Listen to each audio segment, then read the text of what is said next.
Hello everyone, I am doctor Kanishka Kaushik. Welcome you all on topper stop. So guys, government scheme की जो है वो दूसरी वीडियो के साथ हम आए हैं। यहाँ पे हम टोटल 4 जो स्कीम्स हैं उनको डिस्कस करेंगे और ये चारों ही स्कीम्स जो हैं वो आपके ministry of agriculture and welfare से रिलेटेड है। ठीक है, इतना आप समझिए। और उसी के साथ जो है एक चीज़ मैं आपको बता दूँ कि कई स्टूडेंट्स को प्लेलिस्ट से रिलेटेड प्रॉब्लम है कि किस में मिलेगा, तो ये वीडियो जो है आपको माइंड मैप वाली प्लेलिस्ट में मिलेगी और उसी के साथ जो गवर्नमेंट स्कीम की प्लेलिस्ट है उसमें मिलेगी और यूपीएससी ईपीएफओ की जो एक कंबाइन है उसके अंदर मिलेगी। ठीक है, तो ये तीनों प्लेलिस्ट के अंदर आप जाके देखिए एंड देन फिर आप इसको शुरू करिए। तो चलिए अब हम वीडियो को शुरू करते हैं। फर्स्ट जो है वो शुरुआत करेंगे नेशनल फूड सिक्योरिटी मिशन से, क्योंकि देखिए अगर कभी भी हम फूड सिक्योरिटी की बात करते हैं तो वो किस वजह से करते हैं कि एक फूड के बारे में जब बात लेके चलेंगे तो उसमें 3 चीज़ें आती है। सबसे पहले आता है अवेलेबिलिटी, सेकेंड आता है एक्सेस एंड थर्ड जो होता है वो किस तरीके से न्यूट्रिशनल रिक्वायरमेंट पूरी हो पा रही है नहीं हो पा रही है। अवेलेबिलिटी की जब बात करते हैं कि ये चीज़ कि कौन से मार्केट के अंदर जो है आपको कौन सा फूड प्रोडक्ट मिल रहा है। अगर मान लीजिए कि कोई मार्केट है उसके अंदर आपको फूड प्रोडक्ट मिल भी रहा है तो उसके बाद ये ज़रूरी नहीं है कि आप उसका एक्सेस कर सके, तो एक ईजी एक्सेस हो सके और उस फूड को कंज्यूम करके आपकी जो न्यूट्रिशनल रिक्वायरमेंट है वो पूरी हो सके। ये तीनों ही जो है वो कंपोनेंट है, या फिर आप समझिए कि जो एक एम लेके चलते हैं कि न्यूट्रिशन सिक्योरिटी मिशन के अंदर या फिर फूड सिक्योरिटी मिशन के अंदर क्या होता है, तो वो ये होता है। ठीक है, तो शुरुआत करेंगे ऑब्जेक्टिव से कि नेशनल फूड सिक्योरिटी मिशन को जब बनाया गया था तो क्या एक ऑब्जेक्टिव रखा गया था। तो सिंपल सी बात है, अगर हम बात कर रहे हैं फूड के सिक्योरिटी की, तो सिक्योरिटी कैसे होगी किसी चीज़ की, जब हमारे पास उसका एक एडिक्वेट अमाउंट होगा। ठीक है, तो एडिक्वेट अमाउंट के लिए क्या किया जाता है, प्रोडक्शन जो होता है उसको इंक्रीज किया जाता है। अब यहाँ पे आपको 4 चीज़ें देखनी हैं जो आपसे डायरेक्टली प्रीलिम्स में पूछी भी जा सकती है। आपको ये पता होना चाहिए कि यहाँ पे आपको ऑप्शन में 5-6 ऑप्शन दे दिए जाएंगे और ये पूछा जाएगा कि जो आपका नेशनल फूड सिक्योरिटी मिशन है उसके अंदर किस किस के लेवल को, किसके अमाउंट को, प्रोडक्ट एक्टिविटी को इंक्रीज करने की बात कही गई है। तो यहाँ पे आपको स्पेसिफिकली याद रखना है कि राइस, व्हीट, कोर्स सीरियल्स और जो कमर्शियल क्रॉप्स होती है इन चारों के प्रोडक्शन को इंक्रीज करने की बात कही गई है। ये जो होते हैं छोटे छोटे पॉइंट्स होते हैं, हम ऑब्जेक्टिव को मोस्टली इग्नोर कर देते हैं कि इसमें से क्या है, ये तो बस ऐसे ही मेंस वालों के लिए होगा या फिर किसी और एग्जाम के लिए होगा, बट ऐसा नहीं होता। वहीं से जो है वो क्वेश्चंस देखे जाते हैं क्योंकि you are going to be become officers, तो आपका देखा जाता है कि आपके अंदर एनालिटिकल पावर कितनी है, आप चीज़ों को समझ कितने अच्छे तरीके से रहे हैं, एक एक लाइन को पढ़ के, एक एक वर्ड को समझ के। ठीक है, तो यहाँ पे आपको याद रखना है कि राइस, व्हीट, सीरियल्स और जो कमर्शियल क्रॉप्स हैं इनके प्रोडक्शन को इंक्रीज करने की बात की गई है। अब जो सेकंड चीज मैं आपको बताती हूँ कोई भी गवर्नमेंट स्कीम के बारे में कि कौन सी मिनिस्ट्री के अंदर आता है, कब उसको लॉन्च किया गया था और कौन से वो सेक्टर के अंदर आता है, सेंट्रल सेक्टर के अंदर आ रहा है, सेंट्रली स्पॉन्सर्ड है, तो ये चीजें आपको समझनी है। ठीक है, तो यहाँ पे सबसे पहले आपको देखना है कि 2007 जो है उसमें इसकी लॉन्चिंग हुई थी। ठीक है, उसके बाद जो है ये एक सेंट्रली स्पॉन्सर्ड स्कीम है। अब यहाँ पे जो है आपके पास 2 प्रॉब्लम आ सकती है, एक तो आता है स्पॉन्सर्ड और एक आता है सेक्टर। अगर सेंट्रल सेक्टर स्कीम कहा जाएगा इसका मतलब ये है कि वो पूरा सेंट्रली बेस्ड है स्कीम। ठीक है, सेंटर ने उसको बनाया है। बट जब अगर हम स्पॉन्सर की बात करते हैं तो ये मतलब होता है कि जो स्टेट्स होते हैं वो भी उसको इम्प्लीमेंट करेंगे, सेंटर जो है वो उनको फंड्स प्रोवाइड करेगा या फिर हेल्प प्रोवाइड करेगा। ये होता है डिफरेंस स्पेसिफिकली। ठीक है, और अगर हम बात करते हैं कि कितना फंड प्रोवाइड किया जा रहा है, कितनी स्पॉन्सर किया जा रहा है, तो आपको नॉर्मली पता है कि अगर हम नॉर्मल स्टेट्स की बात करते हैं तो उसमें रेशो क्या रहता है, 60:40 का रहता है। मतलब 60% जो फंडिंग होती है वो नेशनल गवर्नमेंट या सेंट्रल गवर्नमेंट से आती है और 40 जो होता है वो क्या होता है, स्टेट फंडिंग होती है। और वहीं पर अगर हम हिमालयन स्टेट्स की और नॉर्थ ईस्टर्न स्टेट्स की बात करते हैं तो ये रेशो कितना हो जाता है, 90:10 हो जाता है। तो ये रेशो भी आपको याद रखना है। ये ओवरऑल है, इस वजह से मैंने इसके अंदर स्पेसिफिकली मेंशन नहीं किया था। ठीक है, तो दूसरा पॉइंट हमारा हो गया कि ये सेंट्रली स्पॉन्सर स्कीम है। अब आप देखिए कि हमने क्या डिस्कस किया कि हमें फूड सिक्योरिटी के लिए प्रोडक्टिविटी को इंक्रीज करना है। अगर हम कोई ऐसी सोइल है जिसमें कि बहुत ज़्यादा फर्टिलिटी रही ही नहीं है या फिर हम जो है ढंग से इनपुट्स नहीं लगा पा रहे, तो क्या उस ज़मीन पे प्रोडक्टिविटी हो सकती है, नहीं हो सकती ना।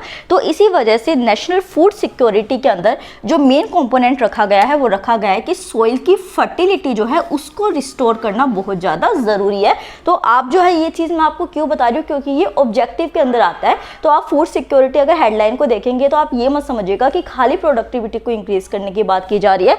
रिस्टोर फूड जो सॉइल फर्टिलिटी है ये भी इसका एक फीचर हो जाएगा, ठीक है। और उसी के साथ जब प्रोडक्टिविटी इंक्रीज होगी, सॉइल की फर्टिलिटी इंक्रीज होगी, प्रोडक्टिविटी इंक्रीज हो रही है तो क्या हो रहा है, फार्म सेक्टर जो होगा उसकी डेवलपमेंट होगी। फार्म सेक्टर की डेवलपमेंट होगी तो क्या होगा, जो फार्म की इकोनॉमी होगी, मतलब प्राइमरी सेक्टर का जो कंट्रीब्यूशन होगा इकोनॉमी का, वो भी इंक्रीज हो जाएगा। तो इतना आपको समझ आया, ये 3 पॉइंट्स हमने देख लिए। एक चीज़ मैं आपको और मेंशन करना चाहती हूँ कि जो मैंने स्ट्रैटेजी बताई थी, सेकंड जो रिवीजन की स्ट्रैटेजी बताई थी, तो उसमें कई स्टूडेंट्स ने ये कमेंट किया था कि माइंड मैप जो है वो एक वेस्ट ऑफ टाइम है। तो गाइस एक सिंपल सी बात सोचिए आप कि आप कितने ही टॉपर्स को देख लीजिए, अगर आप यूपीएससी, पीसीएस या फिर किसी भी एग्जाम जो हायर लेवल एग्जाम्स है उनमें लेके चलते हैं, तो एवरीवन सजेस्ट यू कि माइंड मैप से रिविजन कीजिए अपना। और उसी के साथ क्या होता है कि माइंड मैप अगर आप आंसर राइटिंग में लिखते हैं या फिर कहीं भी आप बताते हैं, चीज़ों को समझते हैं, तो उससे चीज़ें आपकी आसान हो जाती है। तो सब तो पागल नहीं है ना वहाँ पे ये चीजें कर रहे हैं। हाँ, ये बात अलग हो सकती है कि आपको माइंड मैप समझ नहीं आ रहा है तो आपको वो वेस्ट ऑफ टाइम लग रहा है।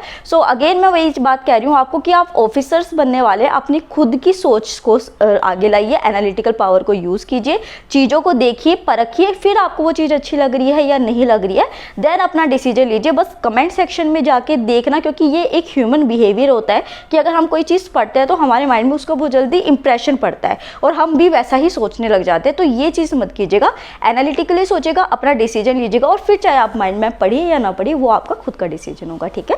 तो नेक्स्ट और लास्ट पॉइंट यहाँ पे देखते हैं कि जो नेशनल फूड सिक्योरिटी मिशन है उसके अंदर कंपोनेंट्स क्या क्या है। तो सबसे पहले देखिए, ये जो NFSM हमने लिखा है ये इन सभी चीज़ों के लिए कॉमन होगा। अब यहाँ पे कंपोनेंट्स के अंदर और जो ऑब्जेक्टिव में प्रोडक्शन को इंक्रीज करने की बात की गई है, इन दोनों के अंदर क्या डिफरेंस है। यहाँ पे देखिए राइस, व्हीट, सीरियल्स और कमर्शियल क्रॉप, सिर्फ 4 चीज़ों को लिया गया था, बट यहाँ पे जो है वो नंबर बढ़ जाएगा कंपोनेंट्स के अंदर। तो नेशनल फूड सिक्योरिटी मिशन के अंदर NFSM के अंदर सबसे पहले क्या आ गया, आपका राइस आ गया, फिर उसके बाद NFSM व्हीट हो जाएगा। अब यहाँ पे आप देखिए कि पल्सेस जो है उसका जिक्र नहीं किया गया था, but national food security mission के कंपोनेंट के अंदर पल्सेस को इंक्लूड किया गया है। तो ये डिफरेंशिएशन आपको याद रखना है। पल्सेस हो गए, कोर सीरियल्स जो है वो यहाँ पे कंपोनेंट्स के अंदर भी है और वहीं पे प्रोडक्शन के इंक्रीज की क्वालिटी के अंदर भी, कैटेगरी के अंदर भी है। फिर NFSM के अंदर सब मिशन जो है वो न्यूट्री सीरियल्स के लिए किया गया है। ये जो न्यूट्री सीरियल्स होते हैं ये वो सीरियल्स होते हैं स्पेसिफिकली कि जिनके अंदर थोड़े थोड़े, जैसे कि आप इसको जो है रागी हो गया, बाजरा हो गया, इन सारी चीज़ों के जो कि कोर सीरियल्स की कैटेगरी में भी आते हैं, उसमें भी अगर आप न्यूट्रिशनल लेवल को बढ़ा देंगे तो वो आपके न्यूट्री सीरियल्स की कैटेगरी के अंदर आ जाएंगे। फिर NFSM जो है वो कमर्शियल क्रॉप्स के लिए आ गया और कमर्शियल क्रॉप जो है वो यहाँ भी मेंशन है। तो ये चारों चीज़ें कॉमन हो गई। लास्ट में NFSM ऑयल सीड्स के कंपोनेंट है और NFSM सीड विलेज प्रोग्राम। अब देखिए सीड विलेज प्रोग्राम को यहाँ पे क्यों इंक्लूड किया गया है। सॉइल फर्टिलिटी की हमने बात कर ली, फिर उसी के साथ हमें प्रोडक्टिविटी को भी इंक्रीज करना है। तो प्रोडक्टिविटी इंक्रीज करने के लिए हमें कुछ ऐसी मॉडिफाइड सीड्स जो है वो भी करनी पड़ेगी ताकि वो डिजीज रेजिस्टेंट हो, उसकी जो प्रोडक्शन हो, मतलब कि वो ज़्यादा फसलें कर सके। तो इस वजह से सीड प्रोग्राम को भी शुरू किया गया है, ठीक है। तो उसी के साथ हमने नेशनल फूड सिक्योरिटी मिशन को कंप्लीट किया। ये जो है ये आपको हमारे टेलीग्राम चैनल पर इसकी फोटोज़ मिल जाएंगी, जिसको देखने में प्रॉब्लम है, वैसे मैंने फोकस कर रखा है, ठीक है। तो आप उसको जाके ज्वाइन कर लीजिए, टेलीग्राम चैनल का लिंक हमारे डिस्क्रिप्शन बॉक्स में मिल जाएगा। नेक्स्ट डिस्कस करते हैं about the participatory guarantee scheme. तो देखिए पार्टिसिपेटरी गारंटी स्कीम, पार्टिसिपेटरी आ रहा है मतलब कि किसी के पार्टिसिपेशन की बात हो रही है। किसके पार्टिसिपेशन की, एग्रीकल्चर को बात कर रहे हैं तो फार्मर्स के पार्टिसिपेशन की। और पार्टिसिपेशन किसका, अब आप सिंपल सी चीज़ देखिए कि जो फार्मर्स हैं वो हमेशा से जो एक नॉर्मल अपनी फसलें उगाए जा रहे हैं उसमें तो उनका पार्टिसिपेशन है ही, तो क्या उनको दोबारा बुलाया जाएगा कि आओ और फसल उगाओ। अब जो ट्रेंड है वो किस चीज़ का है, ऑर्गेनिक चीज़ों का है। तो इस वजह से क्या है कि इनऑर्गेनिक से ऑर्गेनिक कंपोनेंट जो है, प्रोडक्ट्स जो है, फार्मर्स का पार्टिसिपेशन इसमें लेके आना पार्टिसिपेटरी गारंटी स्कीम का एक ऑब्जेक्टिव है, ठीक है। तो इस तरीके से आप चीज़ों को याद करेंगे रिलेट करके। तो यहाँ पे बेसिकली क्या है कि जो डोमेस्टिक हमारी ऑर्गेनिक मार्केट है उसको प्रमोट करने की बात की गई है। आप एक सिंपल सी चीज़ देखिए कि जब आप अपने मार्केट्स में जाते हैं, फ्रूट्स या वेजिटेबल्स दोनों को ले लेते हैं, तो मतलब कि कितने ही लोग अवेयर होते हैं कि हमें जो है ऑर्गेनिक प्रोडक्ट खरीदना है, ऑर्गेनिक फ्रूट हो गया, वेजिटेबल हो गया, क्योंकि उनके रेट्स भी बहुत हाई होते हैं। तो कई लोग वैसे भी छोड़ देते हैं, उसको नहीं खरीदते हैं। तो यहाँ पे जो मेन एम रखा गया है वो ये रखा गया कि जब हम डोमेस्टिक मार्केट के अंदर ऑर्गेनिक प्रोडक्ट्स के ऊपर अपना फोकस इंक्रीज कर देंगे, उसको प्रमोट कर देंगे, तो ज़्यादा से ज़्यादा ऑर्गेनिक प्रोडक्ट्स बनने लग जाएंगे। और वो कैसे होगा, जब फार्मर्स यहाँ पे पार्टिसिपेट करेंगे। यहाँ पे एक चीज़ जो आपको समझनी है वो करनी है कि ग्रुप ऑफ 5+, तो मतलब कि 5+ के ग्रुप का क्या मतलब है, क्या एक इंडिविजुअल फार्मर जो है वो पार्टिसिपेट नहीं कर सकता। ग्रुप ऑफ 5+ का मतलब है कि चाहे तो एक सिंगल इंडिविजुअल फार्मर जो है वो जाके पार्टिसिपेट करे। अगर कुछ फार्मर्स जो है वो कैपेबल नहीं है कि हम इंडिविजुअल लेवल पे जाके पार्टिसिपेट कर सकते हैं, तो यहाँ पे वो एक ग्रुप बनाएंगे। बट यहाँ पे जो ग्रुप की एलिजिबिलिटी क्राइटेरिया रखा गया है वो ये रखा गया है कि उस ग्रुप में एटलीस्ट 5 या उससे ज़्यादा फार्मर्स होने चाहिए, उससे कम नहीं होने चाहिए। तो एक इंडिविजुअल या फिर जो ग्रुप है वो दोनों ही जाके पार्टिसिपेट कर सकते हैं, बट ग्रुप के अंदर कितने होंगे, एटलीस्ट 5 फार्मर्स होने चाहिए। ठीक है, तो ये क्या हो गया, आपका सेकंड पॉइंट हो गया।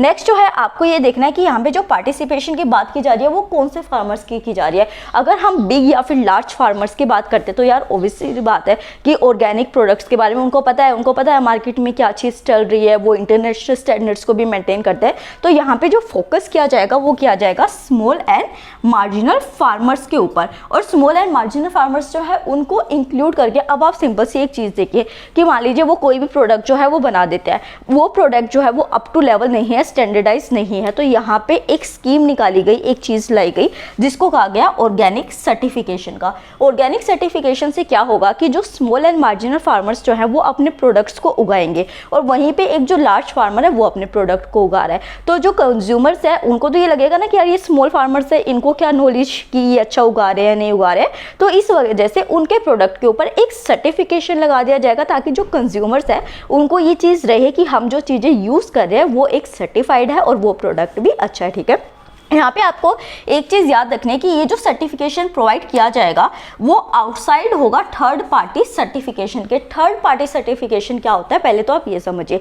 देखिए मान लीजिए कि मैं फार्मर हूँ, ठीक है, और एक गवर्नमेंट की ऑर्गेनाइजेशन है। अब गवर्नमेंट की जो ऑर्गेनाइजेशन है वो मेरे को सर्टिफाई कर देगी कि आपका ये प्रोडक्ट ठीक है। वहीं पर एक थर्ड इंडिपेंडेंट बॉडी आई और वो भी आके मेरे को कहेगी कि नहीं मैं भी आपका प्रोडक्ट टेस्ट करूँगा और सर्टिफाई करूँगा तभी आप मार्केट में बेच सकते हैं। तो यहाँ पे जो स्मॉल एंड मार्जिनल फार्मर है जो कि मुश्किल से जिसने पार्टिसिपेट किया है उसके लिए ऑर्गेनिक कल्चर जो है वो मुश्किल है, तो ऐसे कोई इंडिपेंडेंट थर्ड पार्टी आके जब उसको सर्टिफाई करने लगेगी तो उसके लिए तो मुश्किलें बढ़ जाएगी। इस वजह से यहाँ पे जो सर्टिफिकेट होगा वो गवर्नमेंट के थ्रू दिया जाएगा, कोई भी थर्ड पार्टी सर्टिफिकेशन जो है उसके अंदर नहीं रखा जाएगा। क्योंकि बेसिकली क्या होता है कि जब हम एक्सपोर्ट मार्केट के अंदर जाते हैं तो एक प्री रिक्विजिट होता है, मतलब कि एक ये होती है चीज़ें कि जैसे होता है ना कि जैसे कि आप पेपर देने जा रहे हैं यूपीएससी का, तो आपको पता है कि अगर मैं 21 साल की उम्र का हो गया, मेरे पास ग्रेजुएशन है तो ही मैं पेपर दे सकता हूं, तो वो क्या होगा आपका प्री रिक्विजिट हो गया। तो क्या होता है कि किसी भी एक्सपोर्ट मार्केट के अंदर आप जब जाते हैं तो आपके पास थर्ड पार्टी सर्टिफिकेशन होना जरूरी होता है। बट पार्टिसिपेटरी गारंटी स्कीम के अंदर ये जो प्री रिक्विजिट है इसको खत्म कर दिया गया है, तो ये वाला पॉइंट आपको याद रखना है। नेक्स्ट आते हैं सर्टिफिकेशन की। सर्टिफिकेट दिया कैसे जाएगा, क्या एक बड़ा सा सर्टिफिकेट कागज का दे दिया जाएगा और फार्मर उसको सारी जगह साथ में प्रोडक्ट के लेके घूमेगा, ऐसे तो नहीं हो सकता। तो यहाँ पे बेसिकली एक डॉक्यूमेंटेड लोगो या फिर जो स्टेटमेंट होती है वो दी जाएगी। लोगो जो होगा वो किसी भी तरीके का हो सकता है, मान लो ये वाला लोगो हो गया, ये वाला लोगो हो गया, ये लोगो हो गया, कुछ भी हो सकता है। अगर वो लोगो उसके ऊपर प्रेजेंट है इसका मतलब ये है कि वो ऑर्गेनिक कैटेगरी में अच्छी तरीके से आता है। तो सर्टिफिकेशन डॉक्यूमेंटेड लोगो या फिर स्टेटमेंट के बेसिस पे दिया जाएगा। उसी के साथ कि प्रोडक्ट की क्वालिटी अच्छी है ये दिखाने के लिए जो है लेबलिंग ऑफ FSSAI जो है वो भी प्रोवाइड की जाएगी ताकि लोगों के दिमाग में ये बात बैठ जाए कि हाँ ये FSSAI से भी जो है सर्टिफाइड है, तो लेबल इस वजह से उनका प्रेजेंट है। ठीक है, और ये सभी ऑर्गेनिक प्रोडक्ट्स के ऊपर प्रेजेंट होगा। नेक्स्ट जो है ये तो हमने देख लिया कि पार्टिसिपेटरी गारंटी स्कीम के अंदर क्या है। अब कुछ जो है रिलेटेड इन्फो आपको यहाँ पे पता होनी चाहिए, दैट इज जैविक भारत लोगो। देखिए यहाँ पे हमने क्या वर्ड देखा, जैविक। जैविक क्या होता है, जिसके अंदर लाइफ होती है। ठीक है, तो जैविक भारत लोगो अगर मान लीजिए किसी चीज के ऊपर प्रेजेंट है, इसका मतलब ये है कि वो प्रोडक्ट जो है वो ऑर्गेनिक है। ठीक है, तो ये जो होता है वो स्पेसिफिकली ऑर्गेनिक प्रोडक्ट को इनऑर्गेनिक प्रोडक्ट से डिस्टिंग्विश करने के लिए, मतलब कि उसको फर्क दिखाने के लिए किया जाता है। तो जैविक भारत लोगो किसके ऊपर होगा, ऑर्गेनिक प्रोडक्ट के ऊपर। नेक्स्ट आता है national programme for organic production. तो यहाँ पे क्या होता है कि एक नेशनल प्रोग्राम जो है वो ऑर्गेनिक प्रोडक्शन के लिए किया गया है। इसको किसके थ्रू किया गया है, इम्प्लीमेंट बाय अपेडा। अपेडा के बारे में सबको पता है, मिनिस्ट्री ऑफ कॉमर्स के अंदर ये आएगा और इसी के थ्रू इस प्रोग्राम को शुरू किया गया है। यहाँ पे बेसिकली क्या होता है कि जितने भी ऑर्गेनिक प्रोडक्ट्स होते हैं उनका एक स्टैंडर्डाइजेशन किया जाता है कि ये इस स्टैंडर्ड का ऑर्गेनिक प्रोडक्ट है। हाई भी हो सकता है, लो भी हो सकता है, मीडियम भी हो सकता है। और उसी के साथ जो है ऑर्गेनिक प्रोडक्ट्स के स्टैंडर्डाइजेशन को इंक्रीज करना और प्रमोट करना जो है वो इस प्रोग्राम के अंदर आता है। ठीक है, यहाँ पे आपको एक चीज़ याद रखनी है कि जैसे पार्टिसिपेटरी गारंटी स्कीम के अंदर थर्ड पार्टी को ख़त्म कर दिया गया था कि नहीं भाई उनका जो सर्टिफिकेशन है वो नहीं किया जाएगा, बट जो नेशनल प्रोग्राम होगा ऑर्गेनिक प्रोडक्शन का उसमें थर्ड पार्टी सर्टिफिकेशन जो है वो किया जाएगा। तो उससे क्या होगा, जो कंज्यूमर्स होंगे उनके दिमाग में एक चीज़ और बन जाएगी कि हाँ भाई तीसरी पार्टी ने भी सर्टिफाई किया, मतलब ये प्रोडक्ट बहुत ज़्यादा अच्छा है। ठीक है, तो हमने 2 स्कीम्स को डिस्कस कर लिया। अब उस बोर्ड के चलते मैं एक बार थोड़ा कैमरा शिफ्ट कर देती हूँ, देन आपको वो अच्छे से समझ आ जाएगा। हाँ जी, तो नेक्स्ट जो है वो डिस्कस करते हैं integrated scheme for agriculture marketing. तो बेसिकली क्या था कि जब हमारा 11th 5 ईयर प्लान आया था उसमें इसकी थोड़ी सी क्या हुआ करते थे, उस टाइम में टोटल 6 स्कीम्स हुआ करती थी एग्रीकल्चर मार्केट को लेके। ठीक है, जब 12th ईयर प्लान आया और उसी के साथ 2014 में गवर्नमेंट का चेंज हुआ तो टोटल जो 6 स्कीम्स थी जो एग्रीकल्चर मार्केट से रिलेटेड थी उनको एक साथ लाया गया और उन सबको integrated scheme for agriculture marketing के अंदर इंक्लूड कर दिया गया। ठीक है, इतना ये हो गया आपका बेसिक चीज़। अब जो ये एग्रीकल्चर मार्केटिंग की बात की जा रही है तो क्या मार्केट पहले से प्रेजेंट नहीं थी, क्यों सारी स्कीम्स को जो है वो इंक्लूड किया गया? तो सिंपल सी एक बात है कि हमारी जो एग्रीकल्चर मार्केट थी वो क्या हुआ करती थी, ओल्ड सिस्टम के ऊपर बेस हुआ करती थी। तो उस ओल्ड सिस्टम को चेंज करने के लिए, इंफ्रास्ट्रक्चर को इंप्रूव करने के लिए इस स्कीम को लॉन्च किया गया था। ठीक है, तो एग्रीकल्चर मार्केटिंग की बात आ रही है तो इसी से नाम से ही समझ जाइएगा कि इंफ्रास्ट्रक्चर की बात हो रही है। तो यहाँ पे सबसे पहले क्या हो रहा है कि मार्केट का जो इंफ्रास्ट्रक्चर है उसको बनाया जा रहा है। अब मार्केट का इंफ्रास्ट्रक्चर तो यार मंडी जो है वो तो पहले से भी प्रेजेंट थी, तो फिर मंडी के अंदर क्या चेंज किया जा रहा है, यहाँ पे एक जो है स्टोरेज फैसिलिटी जो है उसको शुरू किया जाएगा। उसी के साथ किस तरीके से वैल्यू चेन एडिशन किया जा रहा है, मतलब कि जो भी प्रोडक्ट, प्राइमरी प्रोडक्ट यहाँ पे बना कैसे उसको प्रोसेस्ड किया जा रहा है, ये भी क्या होगा, इसी इंफ्रास्ट्रक्चर के अंदर होगा। तो ये दोनों चीज़ों, first is storage facility and second is value chain addition जो है वो इसके अंदर किया जाएगा। नेक्स्ट जो है आपको ये पता होना चाहिए कि यहाँ पे अगर इंफ्रास्ट्रक्चर बनाना है तो इंफ्रास्ट्रक्चर बनाने के लिए क्या चाहिए, पैसा चाहिए। ठीक है, अब ये जो पैसा है क्या एक प्राइवेट जो भी होगा, पर्सन होगा, वो आके अपने पैसा लगाना चाहेगा क्योंकि उसको स्टोरेज करना है, तो वो भी थोड़ा चाहेगा कि मेरे को कुछ सब्सिडी हो, कुछ बेटर तरीके से हो। तो यहाँ पे क्या होता है कि एक सब्सिडी सपोर्ट जो है वो प्रोवाइड किया जाता है अगर कोई भी एग्रीकल्चर मार्केटिंग के इंफ्रास्ट्रक्चर के अंदर आके इन्वेस्ट करना चाहता है। और ये जो इन्वेस्टमेंट है ये एक प्राइवेट पर्सन भी कर सकता है, कोऑपरेटिव भी कर सकते हैं और इवन स्टेट भी कर सकता है। अगर स्टेट गवर्नमेंट भी चाहती है कि भाई वो जो है अपने इंफ्रास्ट्रक्चर को इंप्रूव करना चाहती है तो यहाँ पे सेंट्रल गवर्नमेंट जो है वो आके उनको क्या प्रोवाइड करेगी, सब्सिडी प्रोवाइड करेगी। ठीक है, तो ये तीनों पॉइंट्स आपको याद रखने हैं। उसी के साथ जो इंटीग्रेटेड वैल्यू चेन होती है उसको प्रमोट करना। इंटीग्रेटेड वैल्यू चेन का क्या मतलब होता है कि एक प्राइमरी प्रोडक्ट जो है वो हमारे पास आया, वो जो है फिर मैन्युफैक्चरिंग में भी जा सकता है, मतलब सेकेंडरी सेक्टर के अंदर, या फिर जो है उसको प्राइमरी सेक्टर में भी रखा जा सकता है। प्राइमरी सेक्टर में कैसे रखा जा सकता है, जो वेस्टेज है उससे हम फ्यूल बना सकते हैं। हमने देखा ना जो बायोफ्यूल्स होते हैं वो क्या होते हैं, वो इस तरीके से ही होते हैं कि जो फूड मटेरियल होता है उससे बनते हैं। या फिर उसके अलावा क्या हो सकता है कि फूड प्रोसेसिंग, जैसे कि हम नूडल्स खाते हैं या फिर हम जो एक फ्रेश मकेन्स, हम ऐसे एड्स देखते हैं, तो ये सारी चीज़ें किस में हो गई, आपकी फूड प्रोसेसिंग के अंदर आ गई। तो यहाँ पे इंटीग्रेटेड जो वैल्यू चेन होती है उसको प्रमोट करना भी आपकी integrated scheme for agriculture marketing के अंदर आ जाएगा। किसके अंडर ये आएगा, तो जो हमारा डिपार्टमेंट ऑफ एग्रीकल्चर है, डिपार्टमेंट ऑफ एग्रीकल्चर, उसके अंदर ये मार्केटिंग स्कीम आ जाएगी। अब यहाँ पे आपको एक चीज़ जो याद रखनी है वो याद रखनी है कि इसके कंपोनेंट्स क्या हैं। मतलब कि जैसे हमने यहाँ पे देखा था ना फूड सिक्योरिटी मिशन के अंदर की क्या क्या कंपोनेंट्स थे, उसी तरीके से यहाँ पे भी कंपोनेंट्स रखे गए हैं, जिसमें सबसे पहले आता है एग्रीकल्चर मार्केटिंग इंफ्रास्ट्रक्चर, जिसकी अभी जस्ट हमने बात की कि किस तरीके से इंफ्रास्ट्रक्चर जो है वो बनाया जाएगा। नेक्स्ट आता है marketing research and information network. देखिए एक वर्ड आ गया यहाँ पे, इंफॉर्मेशन। अब इंफॉर्मेशन जो है वो किस तरीके से हो सकती है, मान लीजिए कि मार्केट में जो है वो कोई प्रोडक्ट आया, ठीक है, उसकी क्या प्राइस कंज्यूमर्स एक्सपेक्ट कर रहे हैं, कितना फार्मर जो है वो उसको उसमें सेल करना चाहता है, किस प्राइस में, ये सारी इंफॉर्मेशन, ऊपर से जो प्रोडक्ट है उसकी क्वालिटी किस तरीके की है, कितने टाइम में उसको जो है डिसेमिनेट किया जाएगा, किस तरीके से उसको प्रोसेस किया जाएगा, ये सारा जो डाटा होता है उसी से रिलेटेड जितनी भी प्राइस रिलेटेड इंफॉर्मेशन होती है वो आपकी marketing research and information network के अंदर आ जाएगी। ठीक है, नेक्स्ट देखते हैं strengthening of egg mark grading facility. तो अगर हम जाते हैं नॉनवेज प्रोडक्ट्स की तरफ, अगर मान लीजिए कि ये तो नहीं है नहीं ना कि मतलब कि एग है या फिर पोल्ट्री है, फिशेज है, ये सारी चीज़ें किसके अंदर आ गई, मीट बेस्ड प्रोडक्ट है। तो एग मार्क ग्रेडिंग फैसिलिटीज़ को इंक्रीज करना, उसी के साथ development through venture capital assistance. देखिए अभी हमने क्या बात की थी, यहाँ पे इंफ्रास्ट्रक्चर की बात की थी, फंडिंग की ज़रूरत है अगर हमें स्टोरेज फैसिलिटी बनानी है या फिर वैल्यू चेन एडिशन करनी है। तो यहाँ पे क्या होता है कि डेवलपमेंट जो है वो वेंचर कैपिटल असिस्टेंस से होगी, मतलब जितना ज़्यादा कैपिटल आएगा वेंचर्स के थ्रू उससे असिस्टेंस प्रोवाइड करना। और लास्ट में इस चौधरी चरण Singh national institute of marketing जो है वो इसी स्कीम के अंदर जो है एस्टेब्लिश किया गया था, ये भी आपको याद रखना है। तो ये वाली जो स्कीम है ये छोटी है। उसके बाद फोर्थ एंड आज की लास्ट स्कीम के ऊपर आते हैं, that is national mission on agriculture extension and technology. Extension and technology दो कीवर्ड्स आपके सामने आ गए हैं। एक्सटेंशन की क्या बात होती है, किसी चीज को आगे बढ़ाना, किसके साथ मिलके, टेक्नोलॉजी के साथ मिलके, मतलब कि एग्रीकल्चर को आगे बढ़ा के टेक्नोलॉजी के साथ मर्ज कर देना is the objective of national mission on agriculture extension and technology. ठीक है, इतना समझ आया आपको। नेक्स्ट देखते हैं कि यहाँ पे क्या है कि एग्रीकल्चर को बढ़ावा देना टेक्नोलॉजी के साथ अपग्रेड करके, कैसे, बाय मैकेनाइजेशन। ठीक है, मैकेनाइजेशन कर रहे हो, उसी के साथ क्या कर रहे हैं हम, स्टोरेज कर रहे हैं। स्टोरेज किस तरीके की कर रहे हैं, गोडाउन में जाके डाल देंगे चल जाएगा काम, नहीं हो सकता।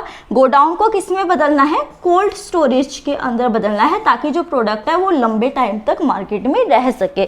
तो यहाँ पे टेक्नोलॉजी का अपग्रेडेशन करना। दूसरी टेक्नोलॉजिकल चीज़ क्या हो सकती है, जरा सोचिए अपने आप पे। हम साइंस को पढ़ते हैं, साइंस में हम क्या चीज़ें, बायोटेक्नोलॉजी को पढ़ते हैं, बायो इंजीनियरिंग की हम एक नए प्रोडक्ट के अंदर जो है कैसे जीन्स इंक्लूड करते हैं ताकि उसका एक बेटर वर्जन निकल के आ सके। बीटी जो कॉटन है, बीटी ब्रिंजल जो है, ये सारे प्रोडक्ट्स है ना। और बीटी ब्रिंजल तो देखिए कितना करंट अफेयर के अंदर रहता है, बार बार उसके ऊपर कंट्रोवर्सी होती है। तो इस वजह से टेक्नोलॉजी अपग्रेडेशन करना एग्रीकल्चर एक्सटेंशन का वो स्कीम का ऑब्जेक्टिव हो जाएगा। उसी के साथ आपको जो याद रखना है पॉइंट जो हमेशा पूछा जाता है वो है कि it is a centrally sponsor scheme, मतलब कि सेंटर जो है इसके लिए फंडिंग प्रोवाइड किया जाएगा। कितना, 60:40 एंड 90:10, इतना आपको याद हो ही चुका होगा।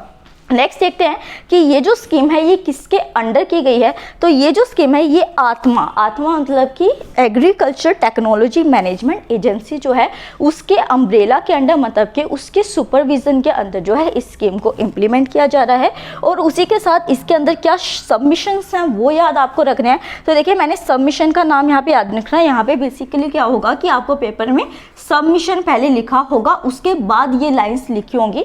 मैंने सबमिशन मेंशन नहीं किया क्योंकि वहाँ पे थोड़ा स्पेस कम था। ठीक है, तो सब mission on agricultural mission. Agricultural mission क्या है, जिसकी अभी हमने बात की कि टेक्नोलॉजी को हम अपग्रेड कर रहे हैं, उसके साथ मर्ज कर रहे हैं।